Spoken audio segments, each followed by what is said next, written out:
who covered the Panthers for a while, who's from North Carolina, I'd need to focus on the Panthers, who there's always been somewhat of a rivalry between these teams when you look at how the Panthers were introduced to the NFL. So Packers games have always meant a lot to Carolina. To go to Green Bay and get only the third win in franchise history in the state of Wisconsin is a huge deal for Carolina. To do so with Bryce Young coming off that ankle sprain that kept him out of last week when they got absolutely boat raced by the Buffalo Bills with Andy Dalton at quarterback, to be able to come back and beat one of the better, if not one of the best teams in the NFL and really in control of that game, right? Ben, we're watching that. There was a bad pass in the end zone early by Bryce Young. Maybe it was impacted by the wind. We still don't really know. We'll blame it on the wind. But we'll blame it on the wind because we like Bryce, right? We do.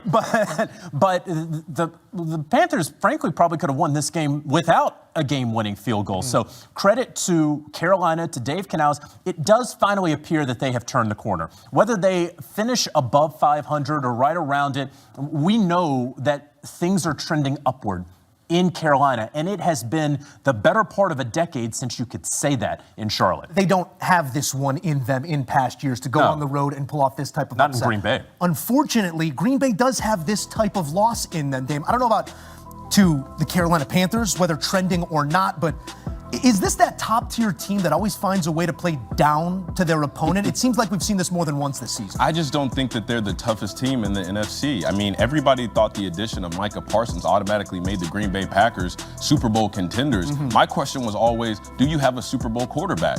You have a Super Bowl caliber run game with Josh Jacobs. You got some of the pieces on defense. Is Jordan Love a Super Bowl contending quarterback? In my opinion, he's not. We'll blame some of his throws on the win today because they were atrocious. The interception that he tried to throw to Mike Jackson, the ball was so bad, Mike Jackson didn't even want to catch the thing. That's how bad it was. So tongue-in-cheek, but all this to say, I don't think that the Green Bay Packers play down to their level of competition. I think us as analysts, us people in the media, we start to see a clickbait here, Micah Parsons, and all of a sudden we open our eyes and say, that's it. That was the one move that they needed to make in order to be Super Bowl contenders. When really, there's a lot of things that have to happen. Jordan Love has to get better as a passer. Your pass catchers have to get better at catching the ball. You need to be able to have a harmonious balance between the run game that is great with Josh Jacobs and the pass game as well. And right now, the Packers don't have it. Ben, when that second contract comes along and you're playing for 50, 55, wherever it may be, we stop using the word development. Where does Jordan Love still need to develop as a passer? You're looking at the wrong guy when you're talking about what do we need to do when we make $50 million. It's the furthest thing away from that possible in my career. But I just want to highlight earlier in the season, right? It was the Browns game. It was the interception late at the game that you felt like the Packers were just letting some of these teams hang in the game. Today was the exact same thing. Damian, you highlighted the drop interception in the end zone.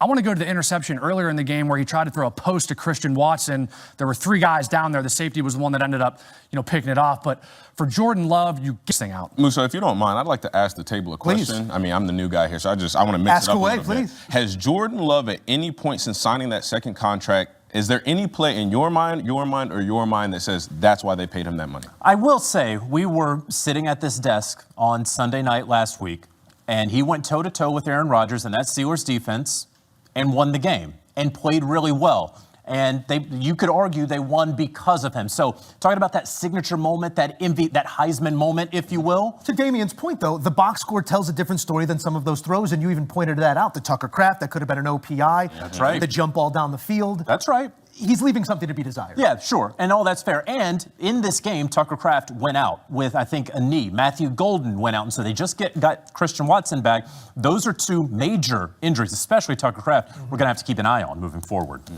We'll see if Jordan Love can get it rounded into form. Green Bay's going to have opportunities. And today, when you look back at the win-loss, it's an opportunity squandered at the top of that NFC North. Rico Dowdle taking advantage of his opportunities. As a starter, 25 totes per game. How's a $166? Dowdle getting it done. Rico case. I believe Dabo Swinney is joking in this situation. Brandon Marcello and Brad Crawford here with us, but ultimately he is in danger of missing the postseason for the first time in his 17 seasons at Clemson. He said that, of course, with a little bit of a smirk, Brad, but how real is the sentiment, maybe? I think it's a little bit arrogant of Dabo Swinney to do that in the face of his AD. Now, Dabo Swinney knows he's not getting fired at Clemson. He is Clemson football, but, man, read the room, Dabo. You're struggling right now, haven't beaten a Power Four opponent at home since the middle of last season.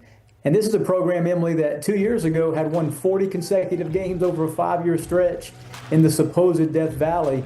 That's not so scary Memorial Stadium anymore. You see there, Clemson's 3-5 through 8 games. And the schedule left is not all that easy. That game at South Carolina at the end of the year might be for bowl eligibility for Clemson, a team that was preseason top 5 and essentially a unanimous choice to make the playoff. Dabo Swinney right now, not in great company as far as Clemson's, worst 8-game starts, but he hasn't won a playoff game since 2019. The transfer portal era has passed him by. The facts are the facts. I think you're going to see mass coaching changes at Clemson under Dabo Swinney at season's end. Swinney will be the coach there in 2026, but man, he's got to change some of that faculty he has underneath him in order to get it to work next fall. Yeah, I've spoken to people in Clemson this morning. He's not in danger there. He will keep his job at this point. There's no push for that to happen. That's even been communicated to Dabo Swinney. He knows that he's safe. But as Brad said, there will be staff changes there. There will have to be. And Dabo Swinney, I'm sure, is going to sit down at the end of the season to determine which staff changes need to be made. Also, as you mentioned, his athletics director was there in the room. And part of that was also just part of weird circumstance because there was some questionable officiating in that game in their loss on Saturday. And so the AD was in there, I was told, to more or less listen to hear what Dabo had to say about the officiating. I don't think he was quite expecting Dabo to say, hey, he could fire me tomorrow or fire me today or whatever. But from my sources there on the ground in Clemson, he's safe right now. But yes, as Brad said, expect some staff changes at year's end. Yeah, and this will shock nobody. He did talk about the officiating in that game, but I think the bigger shock is that they gave up 46 points to Duke. And I don't know about you guys, but we do mock drafts here on HQ all week long. We mention a lot of Clemson defensive prospects, and that making it all the more confounding how they have a losing season so far. Speaking of confounding, 4 Miami losses over the last 2 years have come as a multi-score favorite. Another one on Saturday. 4-11 under Cristobal after October. I can continue to go with this, but Brandon, how serious is the hot seat talk for Mario Cristobal? Yeah, no hot seat talk there, but it's just crazy. Mario Cristobal is like the perfect coach for Miami. He just fits there. I've been down there several times, have spent days with Mario Cristobal, and he just gets it. The staff loves him. The administration loves him. The fan base loves him. And he just seems to have a very clear plan of what he wants to do. And he gets the pieces in place on the chessboard, and then that chessboard in November turns into a checkerboard, and he gets kinged. He gets taken off the board. It's been confounding, and it's confounding everybody there. And the question about him as a game day coach, of course, have popped up again and again and again, even dating back to his days at Oregon. He had some very questionable decisions that he was making in late game situations there, and that has continued at Miami. And then now, not just that, when he gets into November, talk about pressure situations, late season situations, they've just fallen apart. You're seeing it on the screen. 4-11 in the month of November and December at Miami.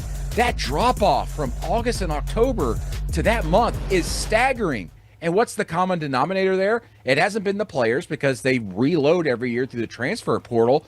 The common denominator there has been Mario Cristobal. So it's fair to say and circle him that he's the problem. But also, he's fair to say he's also the reason why they do so well early in the season. So how do you kind of mitigate those two? I don't know.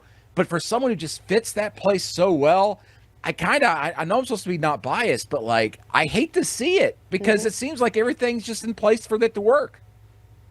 I don't know how Miami, Brandon, keeps losing these games against teams that they're more talented than. And it's happened under Cristobal now half a dozen times over the last couple seasons.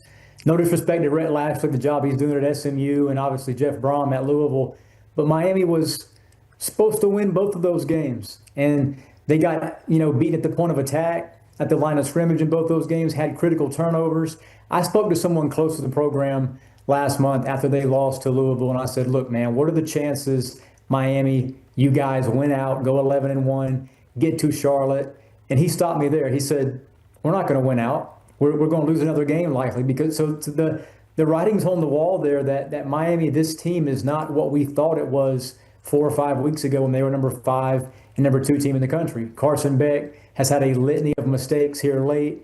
Miami's had some disciplined personal foul issues that have cost them in big possessions. We saw it happen Saturday in Dallas. So Miami's a team that right now, the ACC is a one-bid playoff league, and there's 2 or 3 teams in better position to make that bracket than the Hurricanes.